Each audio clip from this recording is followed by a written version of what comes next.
Welcome to the Business of Beauty, where we help beauty entrepreneurs in building their business and reaching their dreams. This is your host, David Lee. So our guest today is a little different than our typical guests on the show. She offers vegan, cruelty-free luxury hair and skincare products as part of a multi-level marketing company. She's going to give us the inside scoop on how she markets the products and what it's like being part of it, the benefits and the negatives of it. She is proud of seeing her business grow over time, and her superpower is running her beauty business while working full time.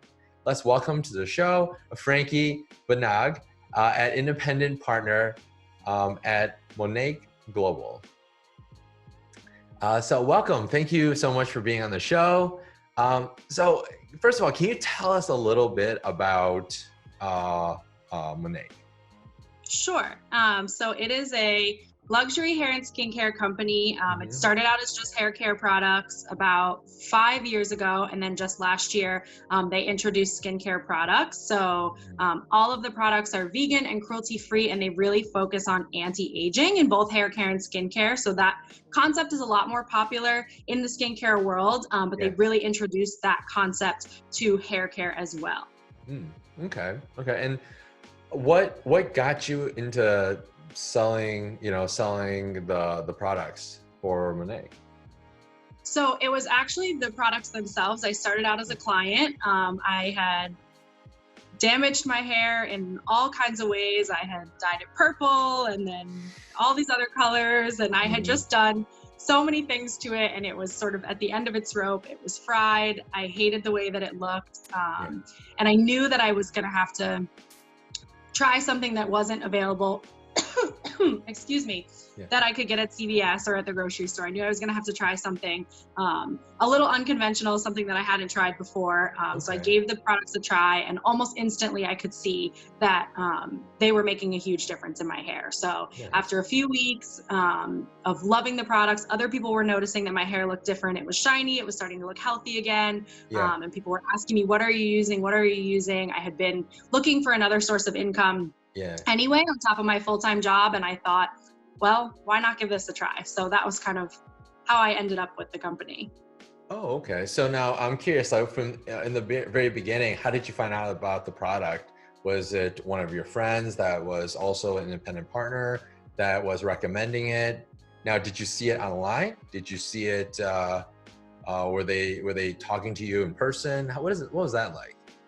So it's a friend of mine from growing up who's an independent partner with the company, and she was kind of talking about the products on social media, talking about, she was kind of in a similar situation to me. She had really damaged her hair, and she really was starting to see a difference using the products. So I just reached out to her and asked her some questions. All of the products have a 30-day money-back guarantee, so I thought, well, I'll give it a try and see what happens. And I fell in love with them. So nice. And I mean, so you could have just stopped right there rather than just referring, or you could just refer the products or maybe refer the people that were interested to your friend. But what really made the big shift? Did it sound pretty lucrative? Did it sound like an easy start? Like what was really the key point for you? A couple different things. I definitely really was looking for another stream of income, but I liked that it was online based. I liked that I could do it from home. I have a dog who has separation anxiety, and on top of working full time, I just didn't really feel like it was fair to her to come home and shower and change and then run to a restaurant and bartend for the rest of the night and then come home and do it all again tomorrow. So I really liked that it was really online based, and I got to do it on my own terms. I got to put in as many or as few hours as I wanted to. Nice. Now, when did you get started? Or how long have you been doing this? A little over a year ago. So April of last year. Okay. Wow. So, you've been doing this for a year. So can you tell us a little bit more on the structure of it? How does that work? Sure. So there are a ton of different ways to earn money. Some of that is through sales, through commissions, and then some of that is through growing a team of other independent partners or consultants. And so our sales range anywhere from 15 to 40% commission, depending on the sale type that it is. And then as your team grows, you start to make a percentage of their sales as well. So you get sort of a percentage of your team sales, but then you also have the opportunity to earn different promotions, or we call them ranks. And there's certain requirements for each rank. And then sort of as you advance, there's different bonuses and other different perks. You can earn a fully paid for car when you reach the middle of the compensation plan. You can earn a fully paid for Cadillac. So you can earn free trips and different things like that. But it's sort of both routes. So you're pursuing sales of the products, but you're also kind of mentoring other people who are interested in that as well. And you can choose to do one or the other, or a little of both. I think sort of it's most lucrative somewhere in the middle, where you're doing a little bit of both, but there are people who are super successful who just stay 100% focused on the products. And then there are people who really focus more so on growing a team and helping other people earn that income. Now, okay, so wow, that's a lot of information, and we'll break it down. But before we continue forward, I just want to let the viewers know, okay, why are we talking about this? Why are we talking about the structure? Why are we going into the details? Is because, like, let's consider this as, okay, you're running your own business, you're thinking about starting it up, and you're thinking about scaling out your business, right? Should you set up a structure like an MLM structure, or maybe setting up like a distribution way where you're selling it to the CVS's or the Walgreens or the the Targets of the world, right? So, but to understand, in order to understand your options, you have to understand, okay, what the MLM structure is. So some of the key points that Frankie just mentioned, okay. Your commissions, like your direct commissions right now, is for between 15 to 40%, depending on the product, right? So what that means is, for someone that's producing the product, right, their margins minimum, right, has to be greater than your commissions, or else they're going to be losing money every time they sell the product, right? Yeah, so that's something to keep in mind. So like if it takes you, let's say, I don't know, $5 to make the product, okay, you can't provide you can't sell the product for $5, because you have to pay commissions, you have to pay other structures, and if there's multiple layers, then you have to add on top of that breakdown, right? So if you don't mind, let's dive a little deeper into that. So let's say is there a term for that? Like the person that's directly selling to the customer, is there a versus like your leaders, the people that are at the next level, right? What would you call that person? So the person who's directly above you, we refer to them as our sponsor. So they're the person that enrolled you. And then anybody above you is sort of your upline, or we just call them mentors. Because in my experience, at least, with Monat, it's really all about mentorship. The women above you are really pouring into you, and they've seen success in the business, and they're kind of teaching you all the tips and tricks. So there's sort of so I'm looking at it from like the owner's perspective, right? Of this whole MLM structure. What would the margins need to be able to sell the product? And we can kind of reverse engineer it, right? By saying, all right, if your commissions, let's just say your commissions for a product is 20%, right? Now your upline, right? How much commissions do each of the levels get? It gets smaller and smaller.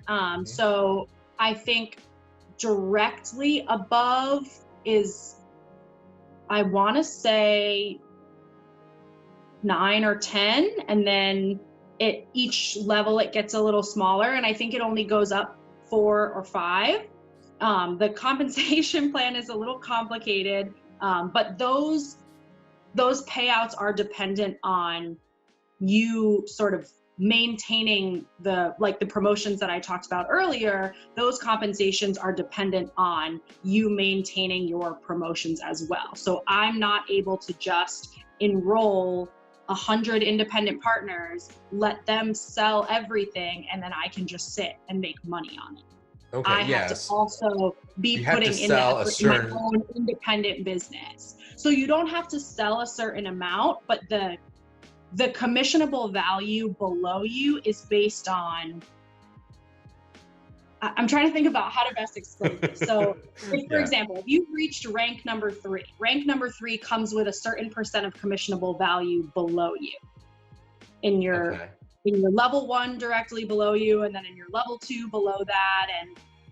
But I only receive those commissions if I maintain that rank 3, that third level. Okay. And otherwise, so what are some of the qualifications to reach rank 3 or maintain rank 3?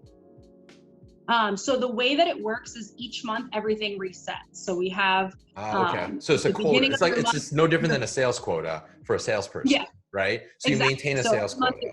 It starts over, So for example, the first rank, it's that you have 2 active partners who are selling the products. You have sold $300 worth of products, and your team in total has sold $1,200 worth of products. If you maintain that, you get a certain percent on the commission of the people below you. If you don't, you only get commission on what you sold.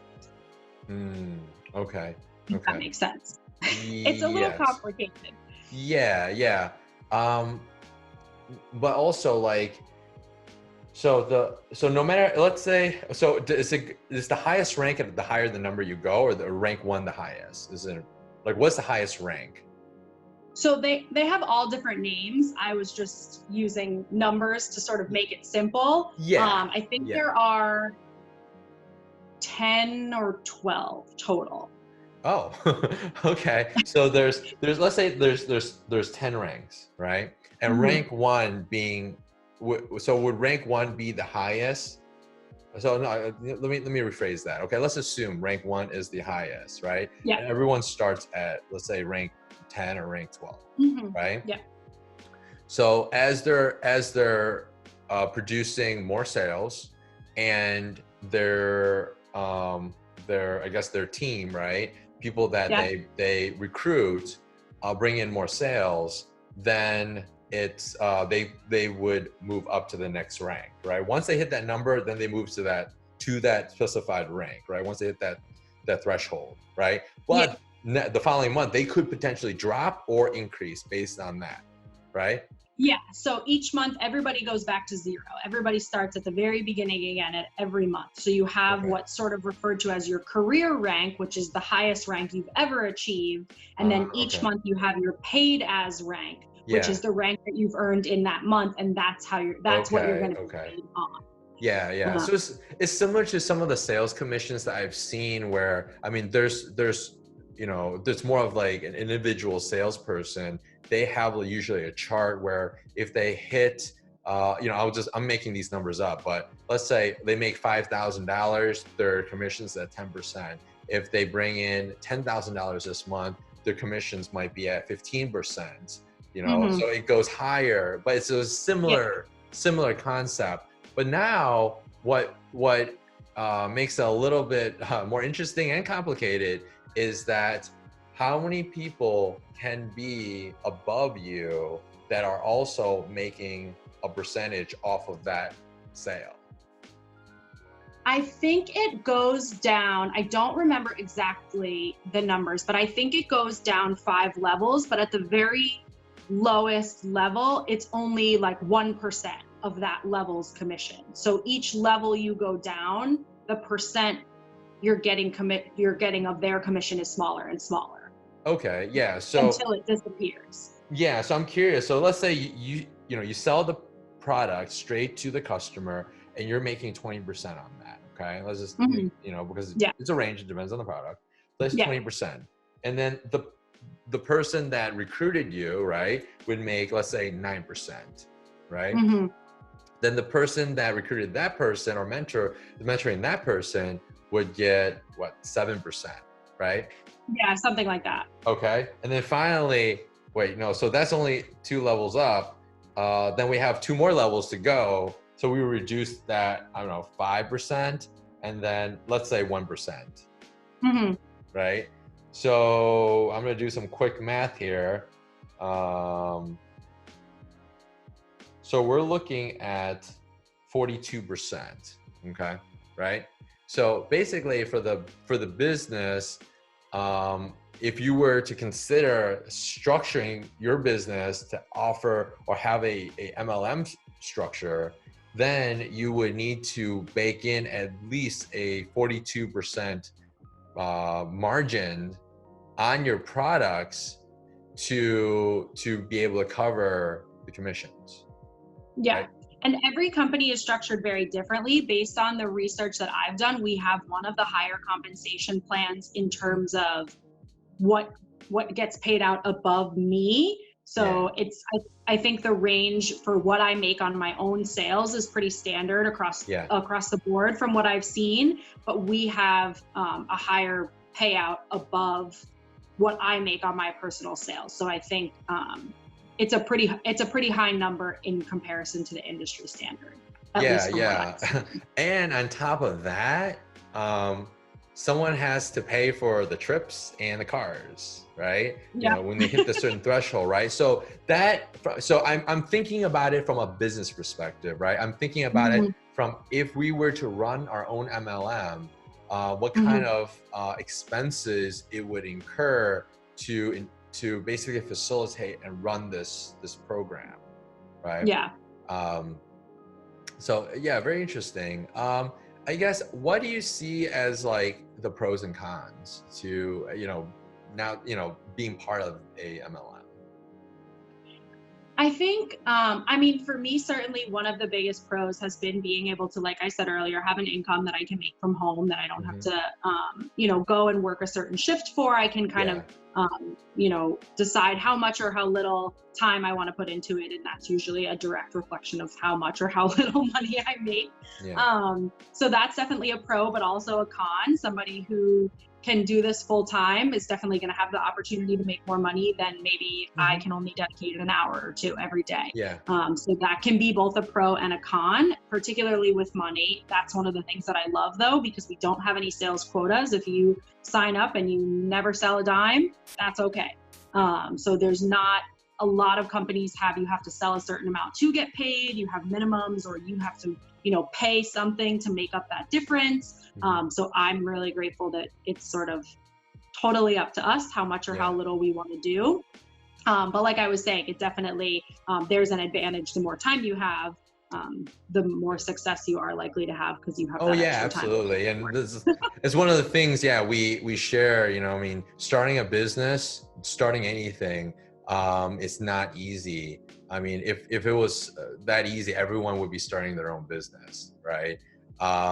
And it sounds like that joining the MLM, there's pieces that you don't have to worry about, like setting up the business, right? Setting up from a like building up the legal documents, or the the accounting, some of the more detailed operations, coming up with the products, managing chemists, right? Those are some of the things that you don't have to worry about, right? The product is already there. You've used it yourself, and all you have to do is really, I mean, I don't want to downplay it too much, but it is hard work. You have to, you're able to focus on the sales and marketing, right? Of that piece, rather than all the other pieces. So that's another interesting thing on, having you on the show, is now you become a expert in marketing products and selling them. So I'm curious to hear, like, okay,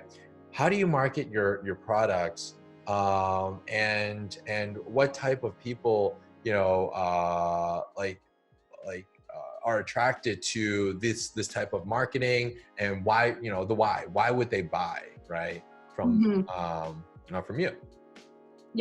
So we really operate off of what we call social selling. So the same way you might recommend to somebody a dish you had at a restaurant or your favorite drink at Starbucks, and then that person's going to go buy it, or try that restaurant or whatever it is. It's sort of similar to that. We're basically just sharing with people what products we use and why we like them and what they've done for us. It's really focused on kind of sharing our personal stories and our personal experiences. And kind of, I use a lot of before and after pictures. I show what my hair used to look like before I started using the products and how it's transformed over the last year. And, really just kind of being willing to share your personal experiences and not always necessarily positive things. People who have, a lot of skin issues, that's very sensitive and it's something that a lot of people struggle with, but, showing, here's the issue I used to have, look how much better it's gotten. That just developing that connection with people, I think, is the biggest thing,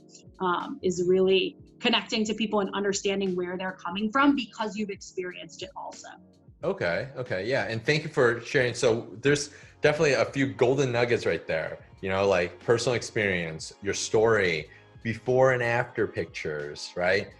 So are you putting these posts together on Instagram, on Facebook, on when you're at a get together? I don't know, like, how do you share this message? What channels?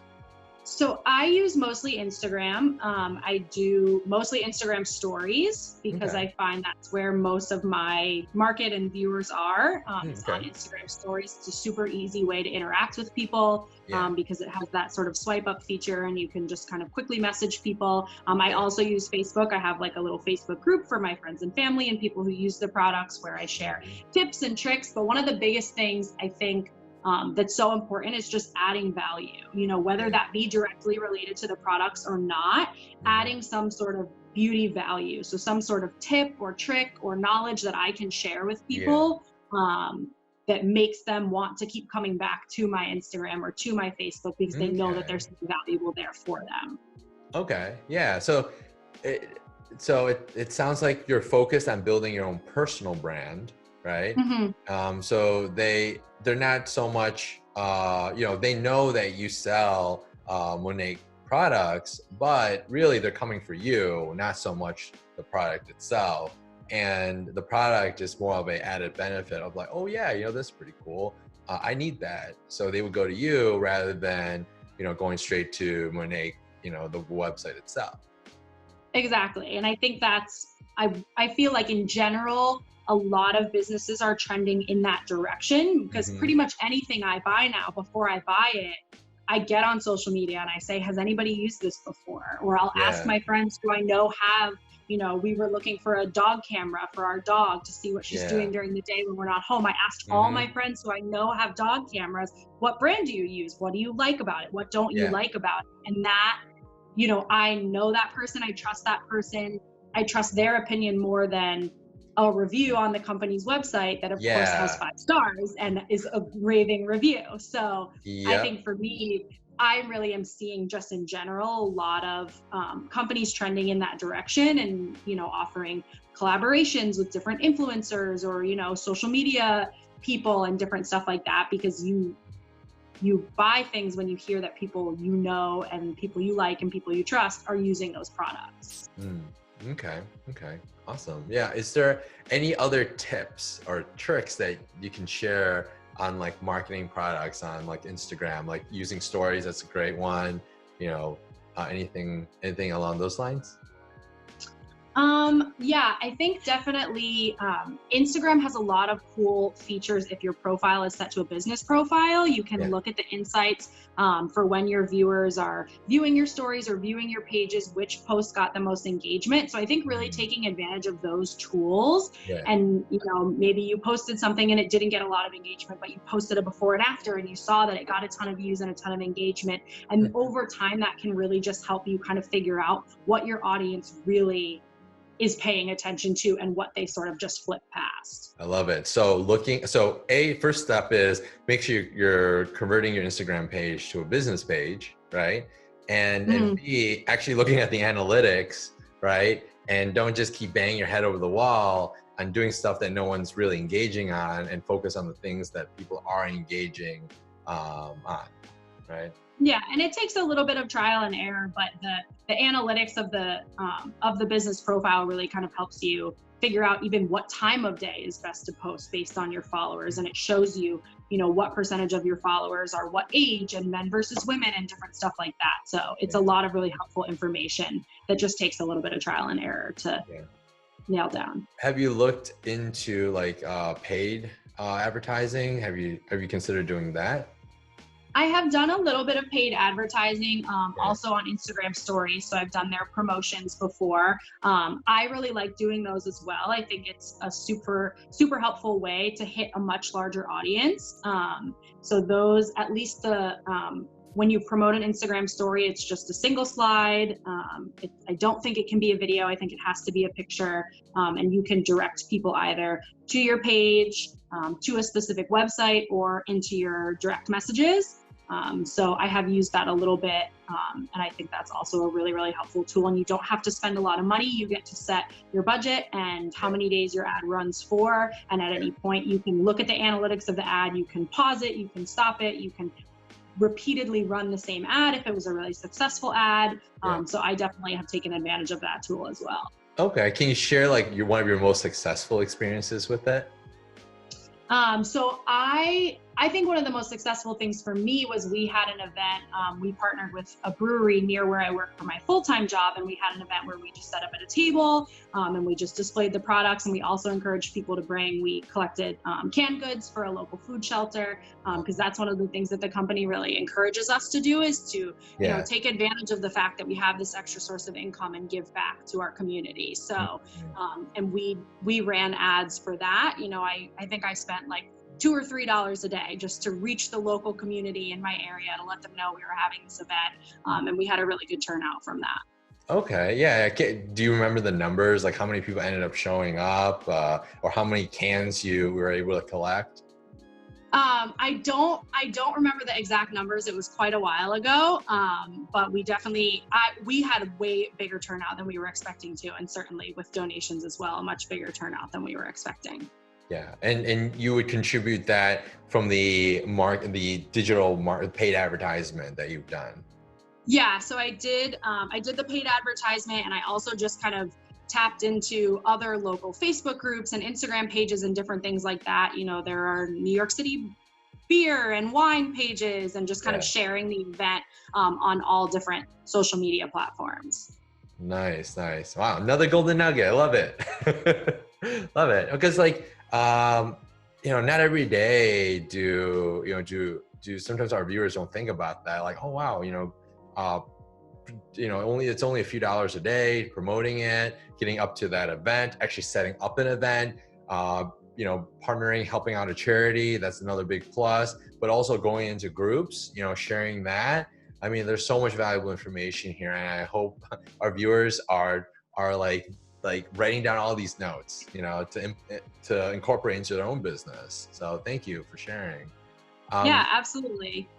So I guess what would you recommend to, let's say, a beauty entrepreneur that's thinking about, expanding their business? Would you recommend to say, hey, set up a full MLM structure like this for, to build up your sales team? Or would you recommend something else? I think the MLM structure is really quite complicated, but I think maybe even starting the route of just doing a collaboration. So I do some collaborations with other companies where they give me a discount code where I get 50% off. And then I have a code where I can give my friends and family, let's say 15% off or something like that. Okay. I do something similar where I get on my social media and I talk about the products, and then I say, my code is Frankie10, on the website. To direct people to the website. And so I've gotten a little discount. I get a smaller kickback for that than I do through MLM. But I feel like that's a nice bridge between standard sales structure and MLM to kind of get the feel of what it would be like to have other people marketing your products and how that would work. I feel like that's kind of a nice bridge in that direction. Yeah. Okay. Yeah. That makes a lot of sense, because like with setting up an MLM, it's a whole different beast. There's legal, pieces to look at. There's, overall structure, and even scaling out that business is a business in itself. So it can be very challenging. So, but thank you. Yeah, and I think it just kind of gives people the opportunity to see if going in that direction of having other people market their products and using social media and referral-based business is right for their business without having to pursue the entire MLM structure. I think it's a great structure, and I think it's really amazing for the people who get to be independent partners, because there's so much opportunity for us as individuals, especially given that it's online based. But from the business side of it, I think it's, like you said, it's a pretty big beast to tackle. Yeah, exactly. So what are your plans for the future for your business?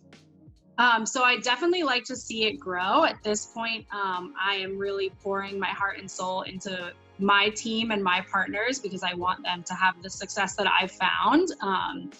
I'm really happy with where my business is at. I want my team and my girls to really be able to grow. So that's definitely kind of what I see for myself in the future, is to see my team see the success that I've had personally. Okay. Nice. Well, good to hear. Well, again, thank you so much for your time. How can our audience or viewers reach you? How can they reach you? So I am on Facebook, I am on Instagram. My Instagram is at Frankie Banaag, which I will give to David so he can write it out for you, so I don't have to spell it for you guys. No worries. Yeah. So definitely Instagram, I would say, is the best way to reach me. Okay. Yeah. Thank you so much. Yeah. We'll have it in the show notes and the resource section. Again, I hope everyone that's watching learned a lot today. Have thought about incorporating some ways to improve your marketing in your business, and also potentially building up your own sales team, a marketing team. So thank you so much for being on the show. And yeah, thanks for having me. And we'll see you next time. Yeah. Hey, Beautypreneurs. I'm David. My team and I created a website kit for fellow entrepreneurs looking to grow their business online, whether it's e-commerce or a service-based business. We've got you covered. This will also help us continue our webcasts and provide valuable knowledge to countless beauty entrepreneurs watching. For more details, check out our website kits at beautybiz.info/website kits. If you like the videos that we make, you can support us by giving this video a thumbs up and subscribing to our channel. Thanks. We'll see you next time.